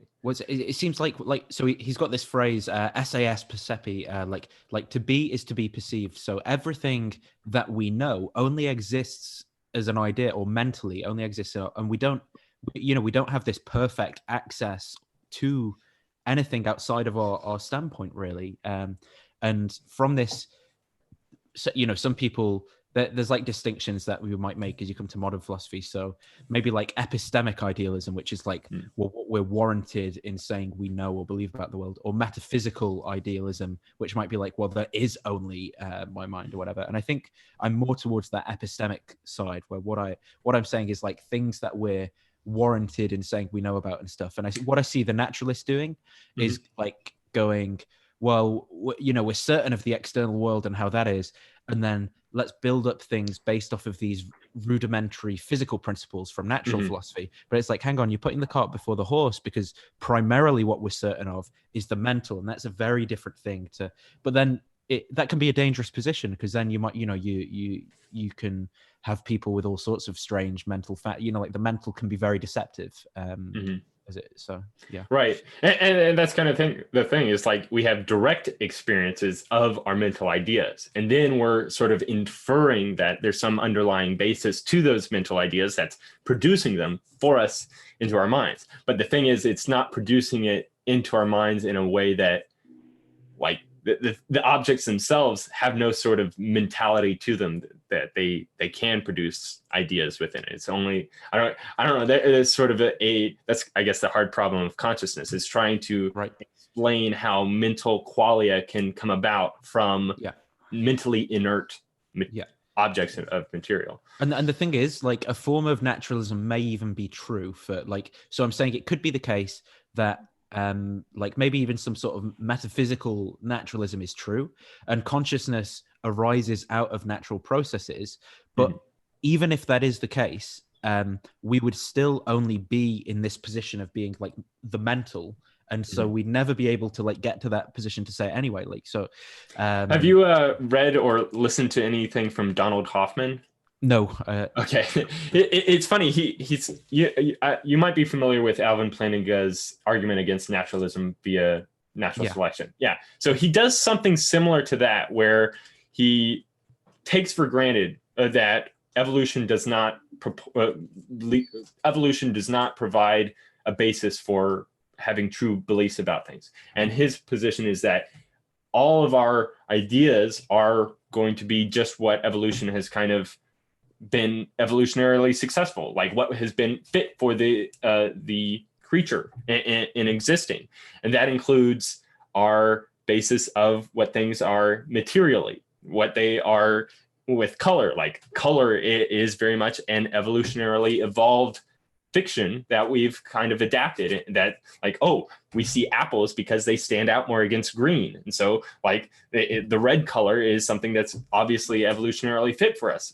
And he kind of works at that, and also kind of bringing in some modern science with, like, quantum mechanics and the digital physics argument from Leonard Susskind, who states that in order for I don't know. Okay, so I recently did a debate on Adam Frindid's channel, arguing in favor for the simulation hypothesis. And so I was kind of arguing from some of the elements of science and, like, quantum mechanics, and also from Donald Hoffman partially, but also, like, building from idealism as well, because it is very much a fact that we could be, say, within a simulation or a dream or something like that was just done so that, and we would have, like, no real basis of getting at what the underlying reality actually is.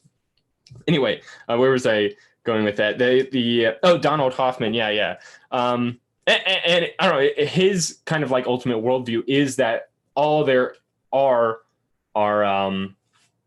agents, mental agents, and then phenomenon that's being experienced by those agents and shared by agents and things like that. And so he definitely has kind of a modern day idealism.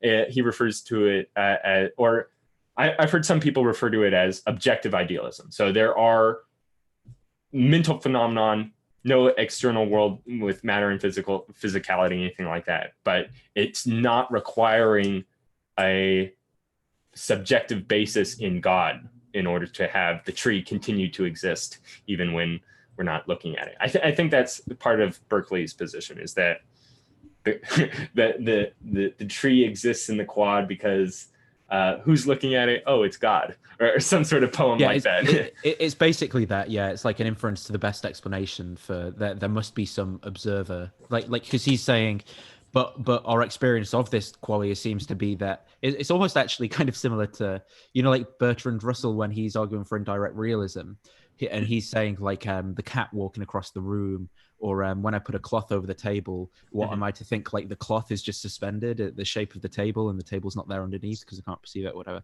Yeah.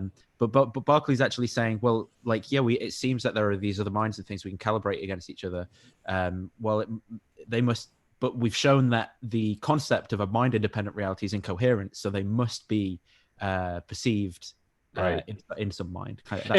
And I think I kind of like agree with you. Like, even if objective idealism or subjective idealism isn't like entirely accurate, I think we have much better epistemic warrant in holding to epistemic idealism, because that's kind of the thing. Like, if I say, oh, the table exists underneath the tablecloth, or if I say, oh, I see the tablecloth, those are kind of like two different claims that are being made. One is a claim about what I'm observing, and the other is a claim about what exists independent of my observations. And in order for me to make even that second claim, I have to rely upon the first claim because I see it. And then, and plus there's the problem of, it's a table that's holding up this tablecloth. And then you take off the tablecloth. Oh, shoot, it was a box. Now I was wrong. So the claim I made there of, I see a table and a tablecloth covering it, was true because it's referring to my subjective reference. Like that's what I'm referring to when I say there's a table here, even if it's not true upon further inflection or further inquiry, really. And I think I recently just read Berkeley's book, A Treatise Concerning the Principles of Human Knowledge.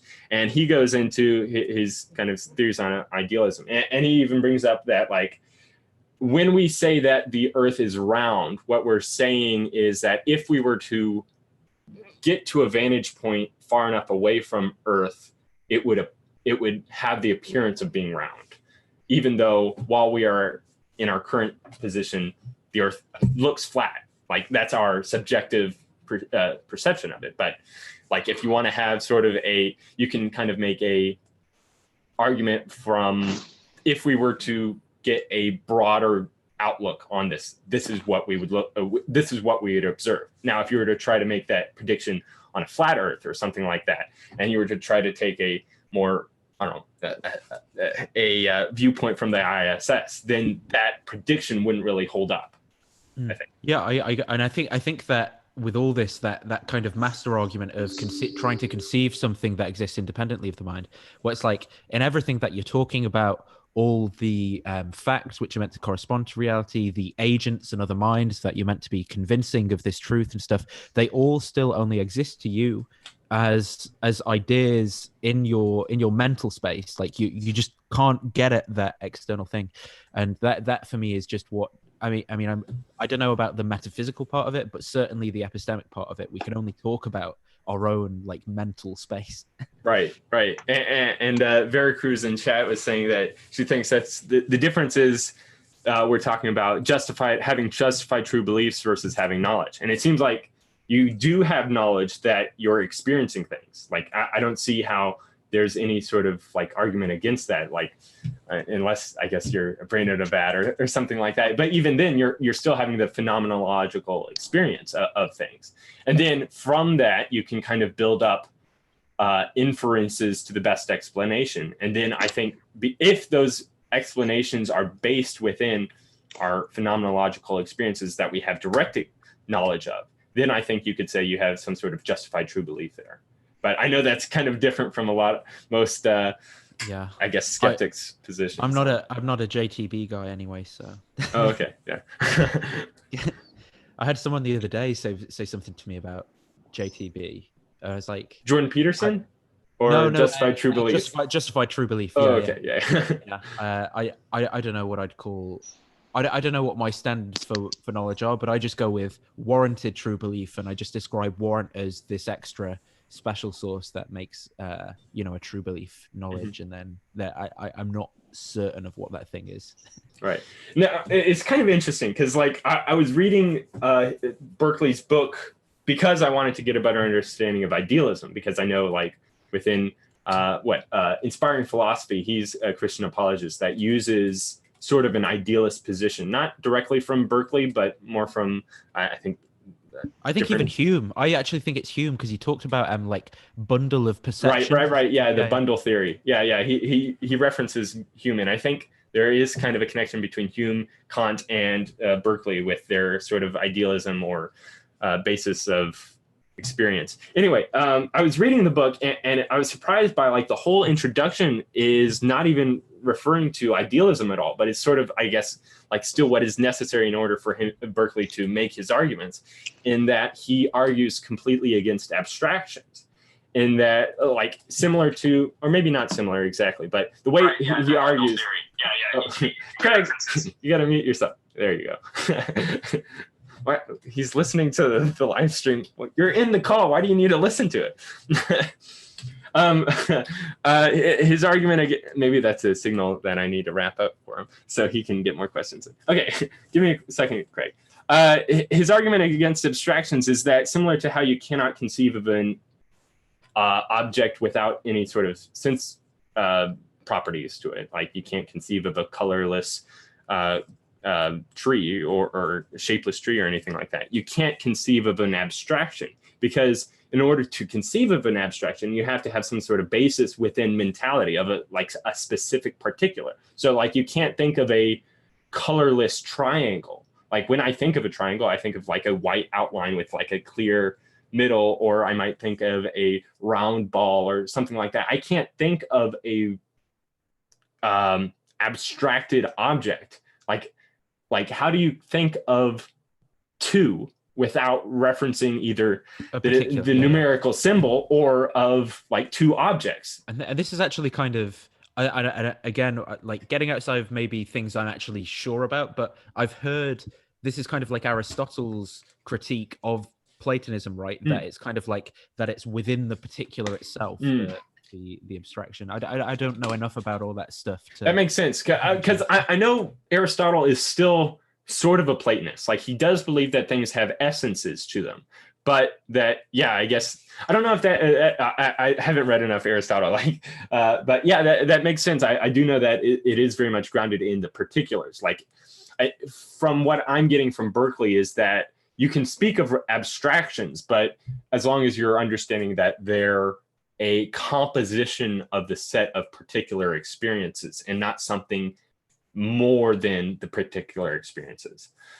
Right, sure. That's it. I mean, I'd have to, I don't know enough about the specific argument he's making there, and I've not thought about it enough to have any like useful insight. I mean, I'm at the minute kind of convinced by some sort of Platonic idea of forms of some sort, of universals of some sort, but like I say, open to revising that as I figure things out and think about it. It might, I don't know, if at least when I read the Republic, like he makes a very strong argument for why the good kind of has to be this sort of Platonic form, and like for a while on Twitter I called myself a Nietzschean Platonist, because like I liked Nietzsche's writing so much, but I still like Plato as well. And I know that those two are kind of like, or at least Nietzsche has like completely countered himself to Plato, and he brings up some good arguments against Plato on, I guess, like a practical critique of Platonism.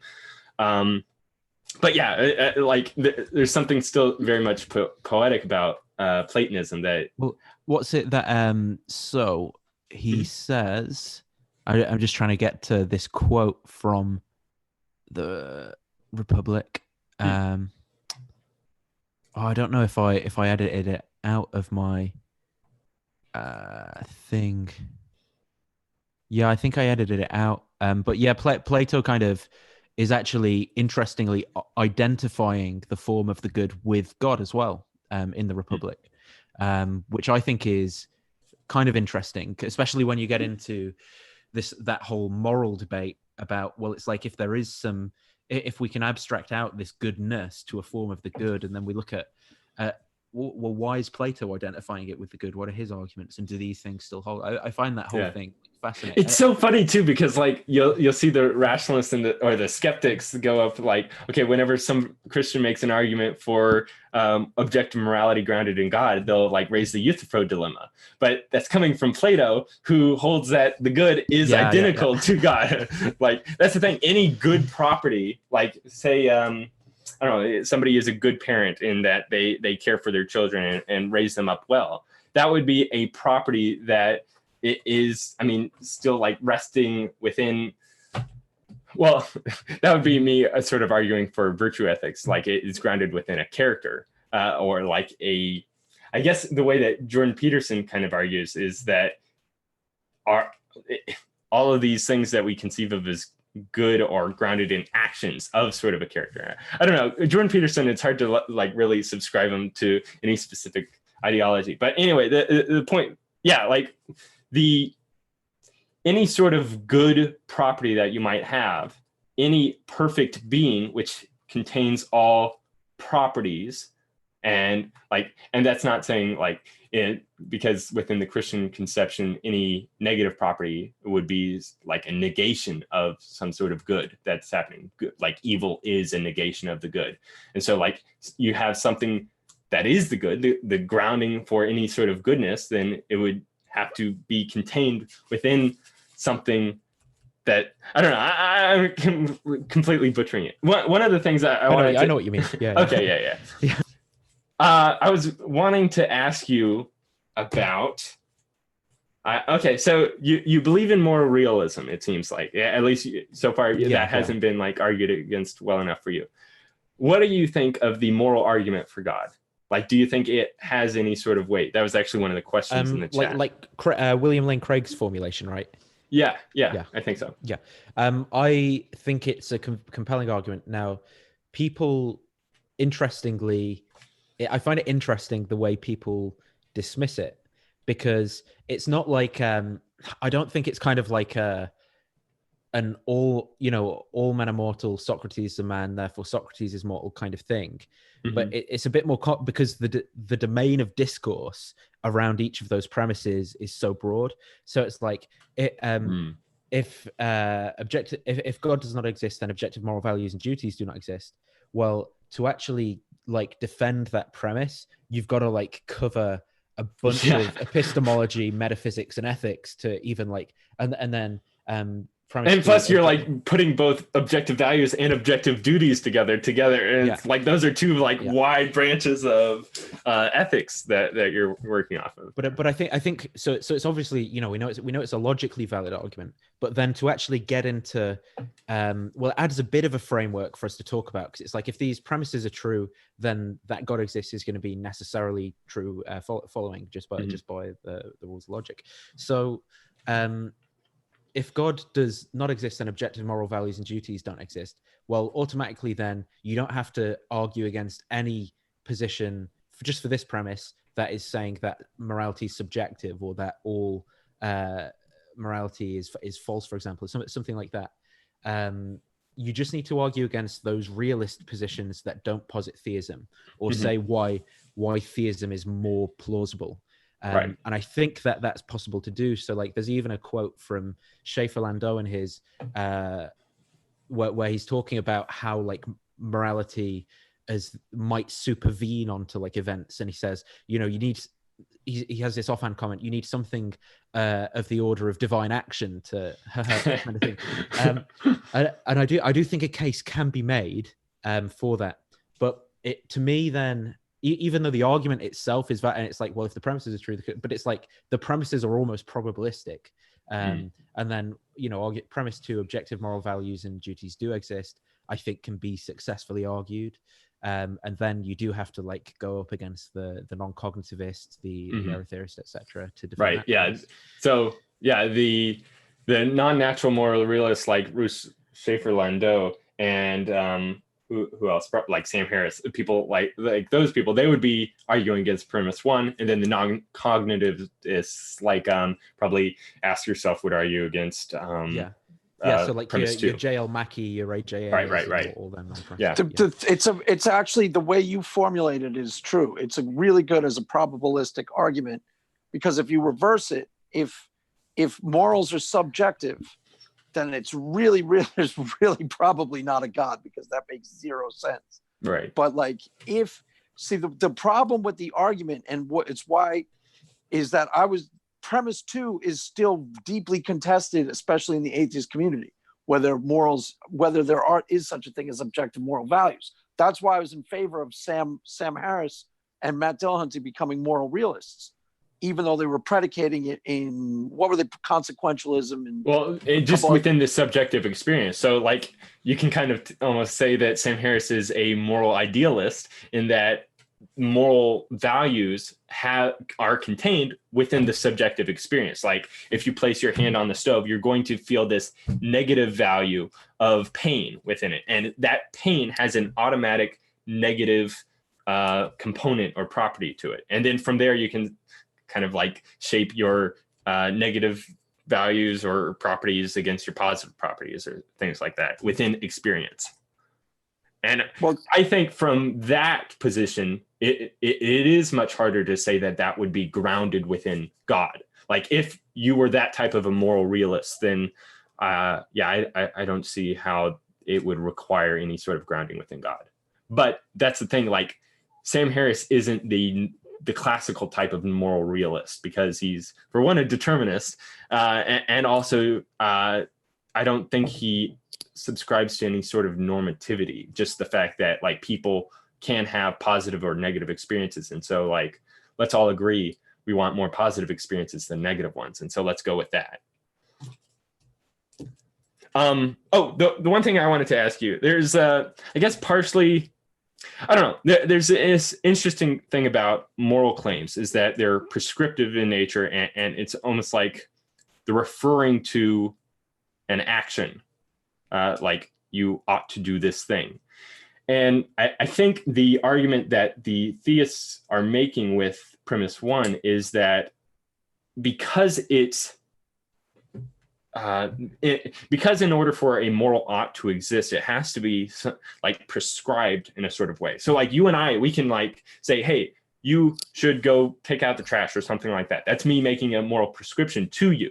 But it's not like the fact that the trash exists has any sort of like prescribing nature to it. Like, it's a mentally inert thing, and so it can't like tell you to do anything with it.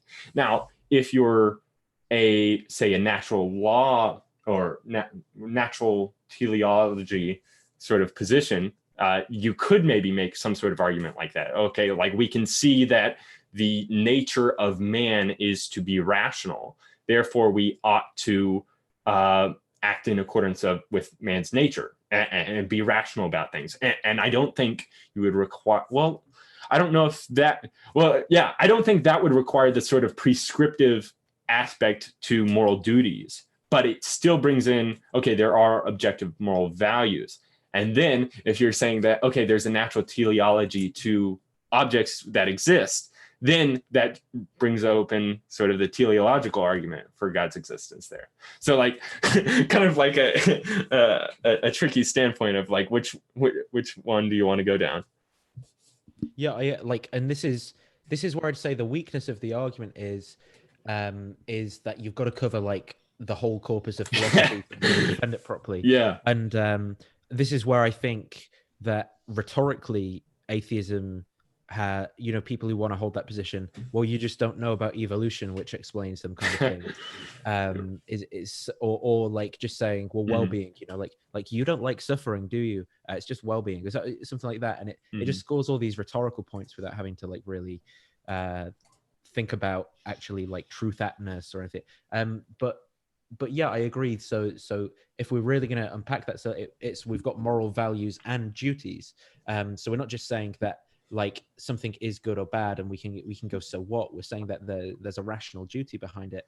But then this is where we get into like covering the whole court, because say something like deontology is true, well, that might just be grounded in reason. And maybe if consciousness is this thing which arises out of the natural laws of logic which exist somehow in the universe and stuff, maybe these maybe then like the categorical imperative is just like this thing that sits on top of all that.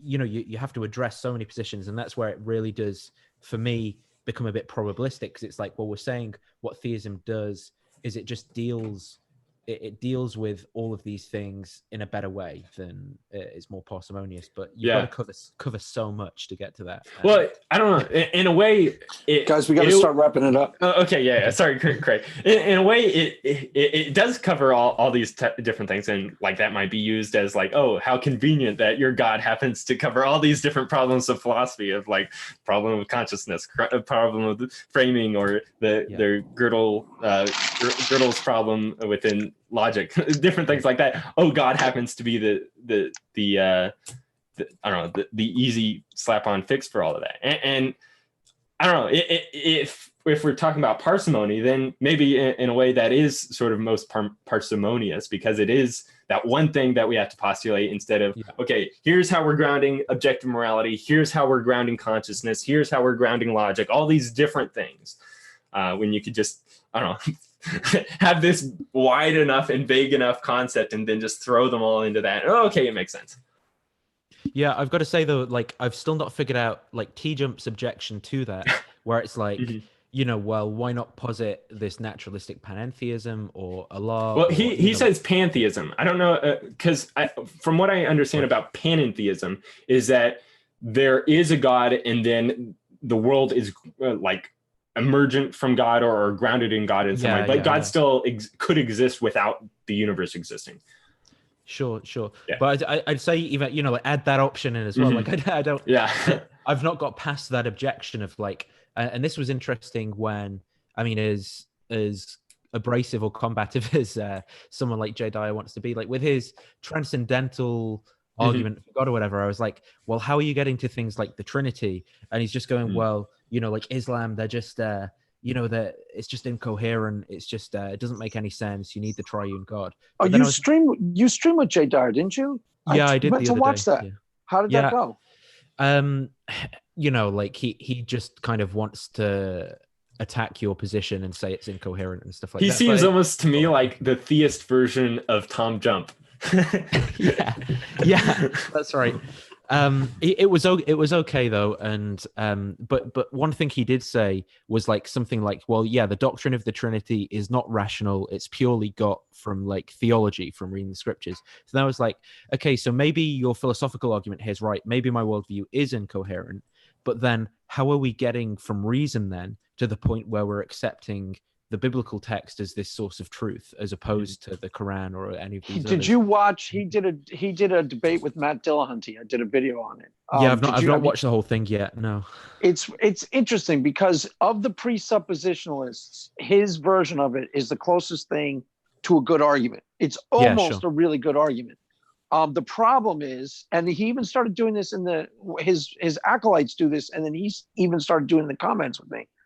Is they'll insist that you don't get it, because that it's totally, it doesn't prove God. It's a really almost a good argument, but it's not a proof. It doesn't prove. They just say challenge your presuppositions and realize that you're incoherent. Right. You're presupposing God exists. And then, yes, now you can make coherent sense of morals. You can make coherent sense of eternal truths. It's a decent philosophical construct, but it doesn't prove anything because you're presupposing that God exists in order to frame the whole thing. So it's still like, if I assert that God exists, I now can account for a whole bunch of stuff.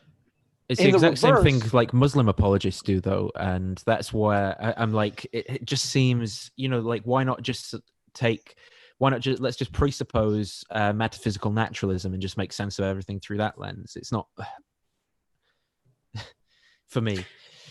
Well, anyways, we gotta start wrapping up. Okay. Yeah. Thanks so much, Nathan, for joining us. And I know staying up, and I know I guess you've got an essay to finish. Are there any questions? Yes. Okay. So we got a question. I can scroll up, I guess. We got a question from Dan, the deconverted man. He was wanting to know if you had any interest or knowledge of sort of like informal logic, or like, can you present a syllogism? Do you like think about things within logical? Syllogistic framing? Yeah. Okay. Yeah, you probably have a basic knowledge of it, right? Yeah, like I try and study logic as much as I can. So yeah, I'm aware of like propositional logic or like predicate logic, some like non-monotonic logics which use like soft inference rather than hard. So yeah. One of the things that even like basic, like it wasn't until I started streaming on YouTube that I even got basic level knowledge of logic. But one of the things it's really used for is when you're watching a debate, you can actually start to frame it for the structure of the arguments they're making. You can see really clearly what's going on in debate when you do that. Like I never did that before, and now logic has trained me to do that. So you don't just take what's being said on the surface, you look at the underlying core arguments they're making and kind of frame it like it as if it were a syllogism, and then you can go see, wow, well, that's a really weak argument. You know what I'm saying? Or you can see where people plain out contradict themselves. Like yesterday, there was a debate, but I was kind of reviewing between Cosmic Skeptic and some Muslims, and they were arguing from like a sort of first cause argument, where they were saying for everything there is a cause, therefore there's a cause of everything. And it's like if you put that out in predicate form, it's sort of like if you were to say, well, every person has a mother, therefore there's a mother of everyone, where you're right.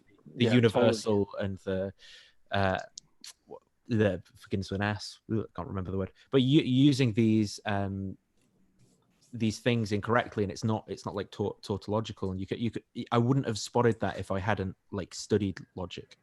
Yeah. Right, and like with the Matt Dillahunty, Jay Dyer, if I hadn't have gotten familiar with logic on YouTube, I wouldn't have spotted the structure of their argument and why it was flawed, why it wasn't working. Because he was kind of trying to press him in a certain way, and it was an interesting argument to watch. But anyways, any other questions, and then we'll wrap it up. We have a petition from Vera Cruz saying that want a John and Nathan part 2. Well, yeah, sure. Yeah, you can do that. Is that your girlfriend? Who's Vera Cruz? Yeah. She's... Yeah, you guys are welcome to do that anytime if you want to do it one-on-one. Yeah, I might host you on the other channel I run with actually Pleasure of Doubt. Yeah, right now we're going through John Vervaeke's like Awakening from the Meaning Crisis series. But anyway, yeah, I do different interviews with people, so that would be fun. Yeah. Sure. And I don't know, maybe we'll talk a little bit more about moral realism once I finish. How do you say his name again? It's like Bruce Schaeffelando. Schaeffelando. Yeah. Okay. Thanks. And Nathan, you're down. Like if we have discussions on this channel, you're down for being invited for whenever. Okay, cool. Absolutely. Yeah. So cool. I guess we will close her out. And Pleasure of Doubt we'll have him on the channel pretty soon. I've been chatting with him in the DMs. Cool. So there you have it, kids. Nathan Ormond. You heard it here live. He's an atheist. He's not an atheist. He's an agnostic. He's confused. Is he a Christian? You heard it. It's a big jumble of highbrow confusion in that little head of his. And there, with that, we will say goodnight. Amen. Did you close her up?